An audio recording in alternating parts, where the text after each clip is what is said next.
এবং সেখান থেকে বেস্ট প্লেয়ারদেরকে নিয়ে টিমগুলো গঠিত হতে থাকে এবং সর্বশেষ এখন বিভাগীয় পর্যায়ে ফাইনাল আজকে অনুষ্ঠিত হচ্ছে। এই বৃহৎ পরিসরে এই টুর্নামেন্টটি সফলভাবে আয়োজন করা এবং আজকে ফাইনাল পর্যন্ত নিয়ে আসার জন্য জাতীয় ক্রীড়া পরিদপ্তর দায়িত্বশীল যারা ছিলেন সবাইকে ধন্যবাদ জানাই। তবে এই টুর্নামেন্টগুলো আমাদের রুটিন কার্যক্রমে থাকলেও আমরা একটু পুরনো ধাঁচে আসলে আয়োজন করছি। এই ধরনের আয়োজনগুলোকে আরও বেশি এঙ্গেজিং করার সুযোগ আছে, আমরা সেগুলো নিয়ে কাজ করব যাতে সামনের দিনগুলোতে আরও প্রপার মার্কেটিং এবং ব্র্যান্ডিংয়ের মাধ্যমে এই টুর্নামেন্টগুলোকে আরও জনপ্রিয় করে তোলা যায়, জনবিচ্ছিন্ন না থাকে সে বিষয়ে আমরা কাজ করব। এবং এই টুর্নামেন্টগুলো আরও যত বেশি বৃদ্ধি করা যায়, আমাদের ট্যালেন্ট হান্টের জন্য একদম গ্রামীণ কিংবা অলিগলি থেকে প্লেয়ারদেরকে জাতীয় পর্যায়ে খেলার সুযোগ করে দেওয়া এবং সেখান থেকে তাদের যাদের মধ্যে ট্যালেন্ট আছে তাদেরকে ভবিষ্যতেও জাতীয় দল কিংবা ক্লাব পর্যন্ত খেলার একটা পাথওয়ে রোডম্যাপ দিতে পারাটা, এই চ্যানেলটা তৈরি করাটা, এই ফুটবল ইকোসিস্টেম তৈরি করাটা হচ্ছে এখন আমাদের অন্যতম লক্ষ্য। আপনারা জানেন যে ফুটবল, ক্রিকেট সহ সব স্পোর্টসে আমরা বিকেন্দ্রীকরণ নিয়ে কাজ করছি।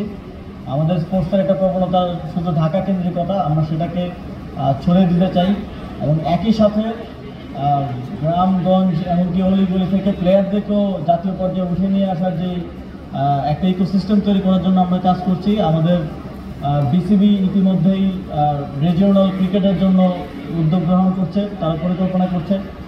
বাফুফে রিজিওনাল ফুটবল নিয়ে কাজ করবে এবং আপনারা জানেন যে আমরা ইন্টারন্যাশনাল ম্যাচ আগে যে জায়গাগুলোতে আয়োজন হতো আমরা সেটার পরিধিও বৃদ্ধি করার চেষ্টা করছি।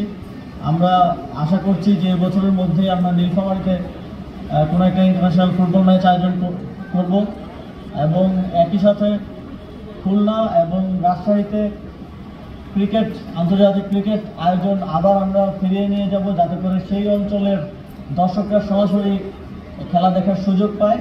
আমরা এভাবেই বিকেন্দ্রীকরণটা একটা বাস্তবিক রূপ দিতে চাই, শুধু মুখে কথা বলার মধ্যে না, আমাদের কাজের মধ্যে দিয়ে আমরা সেটা প্রমাণ করতে চাই এবং এক্ষেত্রে আপনাদের সকলের সহযোগিতা এবং অংশগ্রহণ কামনা করছি।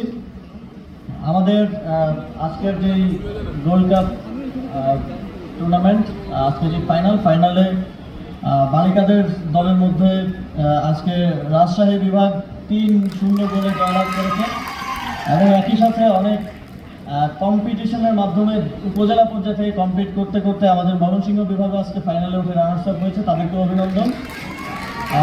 এবং আপনাদের প্রতি আহ্বান থাকবে আপনারা এই আপনাদের অধ্যাবসায়টা, এই পরিশ্রমটা জারি রাখবেন এবং ভবিষ্যতে আপনাদেরকে আমরা আমাদের যে নারী ফুটবল দলে দেখতে পাবো এই প্রত্যাশা করছি।